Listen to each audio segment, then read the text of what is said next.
¿Qué hay? Yo soy piloto y bueno, aquí está la explicación de cómo jugar Global 1940. Me lo habían pedido muchísimo. Vámonos al resumen de esto. Global 1940, como puedes ver, no lo venden en Amazon. Es la crema de la crema de estos juegos de Axis and Allies. Es cuando juntas Pacific 1940 y Europa 1940 sin importar la edición. Ok, el mapa es igual, hay pequeñas diferencias en las unidades. Esto en cuanto a que los antiaéreos son de cartón en la primera edición, en la segunda edición son de plástico. Para esta versión de Global no me voy a concentrar en hacer estrategias. Si quieres ver estrategias, ya tengo las estrategias de Pacífico y de Europa. Cada una de esas después de sus tutoriales. Bueno, y lo que necesitas para jugar esta versión, como ya dije, tu copia de Pacífico, tu copia de Europa y una mesa. ¿Qué tan grande necesitas la mesa? Este juego tal vez es de los que más espacio ocupan. Vas a necesitar una mesa que tenga 177.8 centímetros de largo por una que tenga 81.28 centímetros de alto. De todos modos, al editar el video va a estar aquí, ¿vale? Y bueno, necesitas una mesa bastante grande, ¿vale? Bueno, y también te recomiendo que esta no sea tu primera copia de Axis and Allies. No necesitas algo tan... ya que lo sabes jugar no es complicado, pero sí es un juego que necesita bastante información para poderse jugar. Necesitas estudiarlo un poco. Así que no me voy a ir a explicar cómo jugar y cómo funcionan las piezas. Eso ya está en todas las demás versiones. Además, si ves un tutorial de Europa o de Pacífico, vas a poder saber cómo se juegan estos juegos. Entonces nada, os voy a explicar las diferencias en el setup, las diferencias que tiene cada país con sus objetivos nacionales en territorios y cómo funcionan ya al juntar estos dos mapas. Bueno, ¿y qué países tenemos aquí? Tenemos un total de 10 países que pueden jugar a matarse en este juego. Y bueno, tenemos a todos, ¿no? Casi casi. Tenemos a los que comen salchichas, a los que comen sushi, a los que toman té con leche, a los que se van a cambiar al equipo que vaya ganando, a los que les gustan los canguros. Tenemos a todos, ¿no? El que tú quieras escoger. Del lado de los aliados tenemos 7. Tenemos Unión Soviética, Reino Unido, Estados Unidos, que son los fuertes, Francia. Tenemos a los ANZAC, tenemos a Reino Unido del Pacífico, que está representado por India o Calcuta, y tenemos a China, y del lado del eje tenemos a Japón, tenemos a Alemania y tenemos a Italia. Cabe decir que hay muchos mods de este juego, muchas reglas de caza, y hay gente que incluso ha metido a Vichy France, que es de parte del eje. También tenemos Minor Axis, que son también parte del eje. Tenemos a Canadá, entonces no te quedes solamente con este setup, ¿vale? Y también hay un setup oficial de 1942 para esta versión, ¿vale? Es oficial de Larry Harriers, y tal vez haga un video diferente de ese porque está muy diferente esta versión. Bueno, vamos a empezar. El orden de juego es Alemania, Unión Soviética, Japón, Estados Unidos, China, Reino Unido del lado europeo, Reino Unido del lado del Pacífico, Italia, ANZAC y Francia. Muy bien, ahora para ganar este juego se gana de dos formas para el eje y una forma para los aliados. Ya sabemos cuál es el eje y cuáles son los aliados. Los ejes en Europa necesitan un total de 8 ciudades de victoria o capitales para ganar. ¿Cuáles son estos? Los voy a remarcar con fichas rojas. Muy bien, estas son las ciudades de victorias que hay. Tenemos Washington, tenemos Ottawa, tenemos El Cairo, Roma, París, Londres, Berlín, Warsaw, que está en Polonia para los que no sepan, Stalingrado, Leningrado y también tenemos Moscú. Con que el eje pueda conseguir 8 de estas ciudades de victoria y mantenerlas por un turno, ha ganado. Incluso si Japón ha sido aplastado, no importa. Si Alemania e Italia logran hacer esto, el eje gana y también Japón gana. Para el lado del Pacífico es algo similar. Lo que el eje aquí, o sea Japón, necesita hacer es obtener un total de 6 ciudades de victoria. Igual, no importa si Alemania e Italia están perdidos, con que Japón logre obtener esas 6 ciudades, el eje ha ganado, ¿ok? Vamos a ver cuáles ciudades son. Muy bien, y las ciudades son Tokio, Shanghái, Hong Kong, Manila, Calcuta. Aquí tenemos Sydney de los ANZACs, tenemos Honolulu y también tenemos San Francisco del lado de Estados Unidos. En lo personal creo que hayan hecho 2 opciones para ganar al eje es algo genial, porque si eres el jugador de Japón ya no te tienes que sentir mal si es que están haciendo pedazos a Alemania o Italia. Ya hay dos opciones para ganar y eso está genial. En cambio, para los aliados, para que ganen necesitan obtener la capital de Alemania, que es Berlín, la capital de Italia, que es Roma, y la capital de Japón, que es Tokio. Solamente que esto te puede tomar muchísimo tiempo, así que si ven que el eje ya no tiene opciones de ganar, creo que es bastante prudente pues aceptar que los aliados ganaron, ¿no? Porque tomar nada más Tokio es algo que toma al menos unos 15 turnos. Y bueno, pues es como una recomendación. Si lo quieres jugar así lo más épico del mundo, pues lo puedes hacer, ¿no? Como dice el instructivo. Bueno, y en este juego entran todas las reglas opcionales, que es bombardeo con cazas defensores y cazas atacantes en los bombardeos. También tenemos los convoys, tenemos los kamikazes. Aquí aplican todas las reglas. ¿Ok? Ahora vamos a hacer el setup y después de hacer el setup ya les enseñaré las pequeñas diferencias. Y para hacer el setup, lo que vamos a hacer va a ser usar los mismos setups que tenemos en nuestra versión de Europa y Pacífico. Ya que tengamos nuestro setup completo, solamente hay que hacer pequeños cambios. Entonces voy a hacer el setup de todo el mapa y les voy a decir qué cambios tenemos que hacer, ¿vale? Tú solamente sigue esto como si estuvieras jugando cualquiera de las dos versiones por separado. Muy bien, ahora que ya tenemos nuestros dos setups completamente y hemos juntado los mapas, hay que hacer estos cambios por orden. Entonces síganme, ¿vale? Muy bien, primero recordemos que tenemos ya French Indochina, entonces vamos a cambiar el token, bueno, la ficha de Francia, de 17 la vamos a pasar a 19. Como segundo, también recordemos que tenemos Estados Unidos del Pacífico o de Europa. Vamos a remover cualquiera de los dos y vamos a pasar simplemente a Estados Unidos a 52 de dinero. Igual, otro que va a subir su ingreso va a ser la Unión Soviética, va a ir de 28 a 37. Muy bien, y los que van a tener un poco de cambio son el Reino Unido, de Europa y del Pacífico. También el oeste de las Indias pasa a ser propiedad de Reino Unido del Pacífico, o bueno, de la India. Y el oeste de Canadá ahora forma parte de el Reino Unido de Europa. Lo que nos da como resultado que Reino Unido del Pacífico junte 17 y Reino Unido de Europa junte 28. Así está perfecto. Ahora vamos a tener que remover una infantería del Reino Unido de Egipto y vamos a agregar 2 infanterías de Anzac. Perfecto. Vamos también a agregar 6 infanterías en Buryatia, otras 6 infanterías en Sakha, 6 infanterías en Amur y por último 2 antiaéreos en Sakha. Perfecto. Muy bien. Ahora vamos a hablar de la situación política. Vamos a empezar con Alemania e Italia, ya que ellos dos son exactamente iguales. Ellos empiezan en guerra con Reino Unido, con Francia y con Anzac. Pueden declarar la guerra en China en cualquier momento, pueden declarar guerra en Estados Unidos en cualquier momento y pueden declarar guerra contra la Unión Soviética en cualquier momento. Para declararle la guerra a alguien, tiene que ser siempre al inicio del turno, o sea, antes de la fase de comprar unidades. ¿Vale?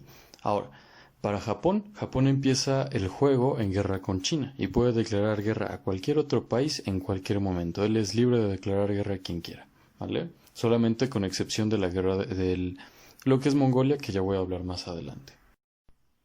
Otra cosa de Japón es que si Japón declara ya sea la guerra en Reino Unido o en Anzac, también tiene que declarar la guerra automáticamente en Estados Unidos. También de igual manera, si invade una de las islas que pertenecían a Bélgica u Holanda, a los Países Bajos, digamos, también entra instantáneamente en guerra con Estados Unidos, con Inglaterra y con Anzac.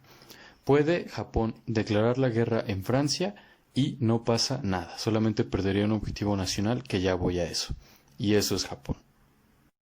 Ahora, Reino Unido y Anzac y Francia están instantáneamente en guerra con Alemania e Italia.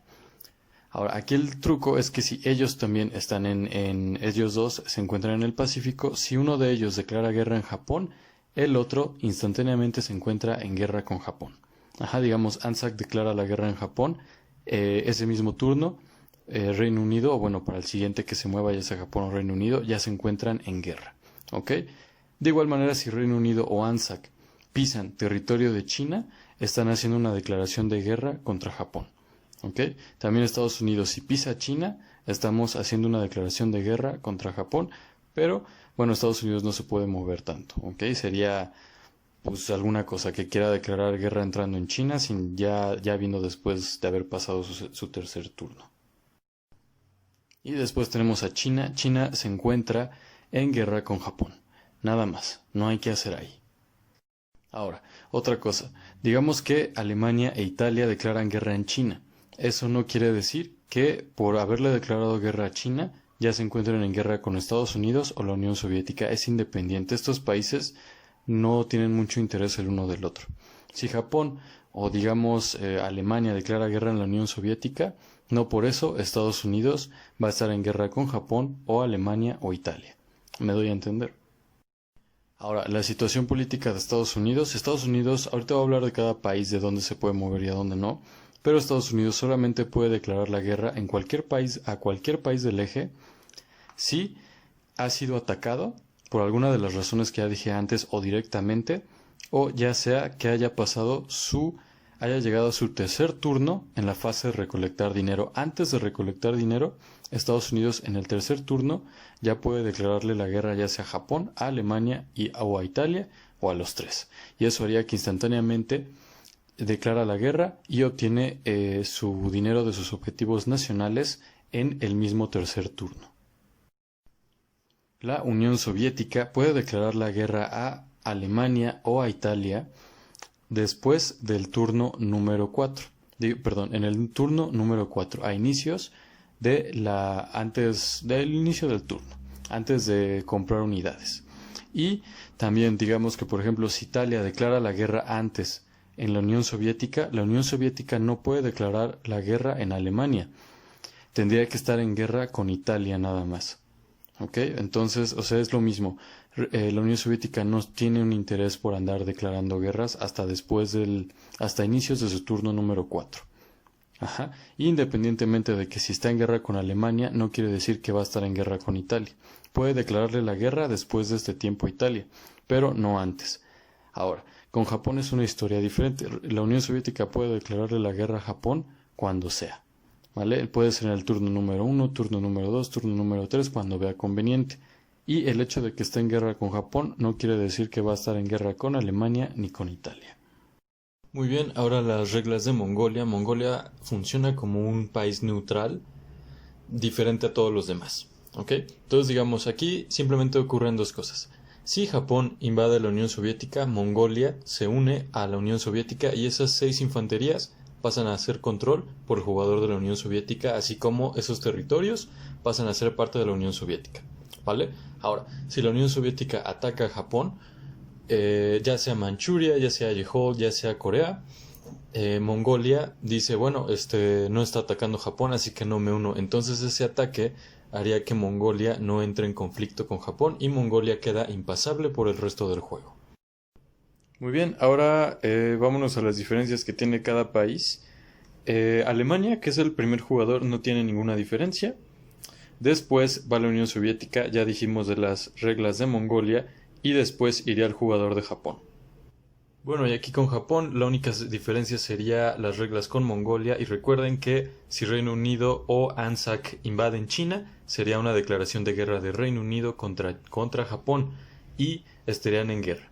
Lo que haría que Estados Unidos no entre en guerra con Japón, incluso si después de esto, digamos que Japón invade Java o Sumatra, que son pertenecientes a los Países Bajos, esto no haría que Estados Unidos declare guerra contra Japón porque Japón ya está en guerra contra Reino Unido y ANZAC. Eso sería lo único. Después tenemos Estados Unidos. La única diferencia que habría en este lado primero vamos a hablar de Estados Unidos como país. Los complejos industriales mayores los vamos a cambiar por complejos industriales menores en el Atlántico y en el Pacífico. Muy bien, ya cambió el del Pacífico también. La diferencia aquí es que cuando Estados Unidos entre en guerra con cualquiera de las 3 potencias del eje, va a cambiar instantáneamente y sin precio sus complejos industriales menores a complejos industriales mayores. Y de igual manera que jugando Europa, el Estados Unidos solamente puede moverse a la zona de agua número 102 y de vuelta a la zona de agua número 101, ¿vale? Sus unidades terrestres se pueden mover aquí, que pues es casi nada porque están conectados por la misma zona de agua, así que no tiene caso, pero pues Estados Unidos no se quiere meter en el conflicto que hay en Europa. Bueno, y aquí un pequeño detalle, sí, Estados Unidos puede mover tropas, navíos de guerra aquí, pero no puede mover transportes, ya sea que estén sin carga o con carga, no puede mover transportes a la zona de agua 102, solamente pues navíos de combate, ya sean submarinos, destructores, cruceros, acorazados, portaaviones. Y del lado del Pacífico, recuerden también cambiar su complejo industrial menor. Y ya como último para Estados Unidos en el Pacífico sería que se puede mover libremente en el agua siempre y cuando sus unidades marítimas, terrestres, lo que sean, no acaben en China, porque sería una declaración de guerra contra Japón, o digamos que los navíos ya sean de combate, transportes submarinos, portaaviones, lo que sea, no acaben en un territorio, en una zona de agua adyacente a un territorio japonés. O sea que, por ejemplo, esta zona de agua número 22 que pertenece a Japón es impasable para Estados Unidos mientras Estados Unidos no esté en guerra. Y eso es todo. Muy bien, ahora para Reino Unido, que es tal vez el único confuso, funcionan como dos poderes, pero también funcionan como uno. ¿A qué me refiero con esto? Tienen economías separadas, o sea, Reino Unido de Europa va a conseguir su dinero y construir sus unidades solamente en el lado de Europa. Reino Unido de Europa hace 28, Reino Unido del Pacífico hacen 17. Pero no porque Reino Unido de Europa haga 28 quiere decir que puede construir unidades en Calcuta. Estos territorios que marqué con este marcador de Reino Unido son los de Reino Unido del Pacífico y esos 17 de dinero que tienen son para construir en India. Ajá. Y lo que son los 28 que tienen para construir en Europa son para solamente construir en Europa. Sin embargo, ambos países atacan, bueno, no países, ambos poderes atacan al mismo tiempo, defienden al mismo tiempo y se movilizan al mismo tiempo. ¿Qué me quiero referir con eso? Que en la fase de combate de Reino Unido, aunque sean dos poderes divididos, vamos, por ejemplo, algo que hacen todos el primer turno, y voy a usar de ejemplo, es mover una infantería de Anglo-Egipto y el transporte que está en Calcuta, al lado de India, perdón, y digamos que mueve una infantería y una artillería se va a mover 1, 2 y 3. Recordemos que tenemos las bases navales y aéreas también que nos dan un movimiento extra. Y vamos a hacernos un asalto anfibio con 2 infanterías aquí. Aunque yo las represente de diferente color porque me gusta jugarlo como una potencia diferente, en las reglas de la caja nos dice que atacan de igual manera. ¿Qué poder se queda, digamos, Etiopía? Se lo quedaría Reino Unido de Europa, aunque todas las unidades que fueran de India. ¿Por qué es esto? Porque todos estos territorios, en caso de ser controlados por cualquiera de los dos Reino Unidos, van a ser parte de Europa. Es como igual, digamos que hay aquí un relajo y Reino Unido de Europa llegan sus unidades hasta Corea, ¿no? O a Siam. Si capturan Siam, ese dinero, aunque lo hayan capturado Reino Unido de Europa, va a pasar a Reino Unido de la India. ¿Por qué? Porque está del lado del Pacífico. Digamos que vamos a dibujar aquí una raya. Cualquier cosa que capture Reino Unido, cualquiera de los dos, de este lado, Reino Unido del Pacífico. De aquí hacia acá, Reino Unido de Europa. ¿Vale? Eso es Reino Unido. Siguiente país en ir es Italia. Y con Italia no tenemos ningún cambio. Italia sigue jugándose de la misma manera. Después tenemos a ANZAC, que ANZAC es la unión militar entre Australia y Nueva Zelanda. Tampoco tenemos ningún cambio, se sigue jugando igual que su versión del Pacífico.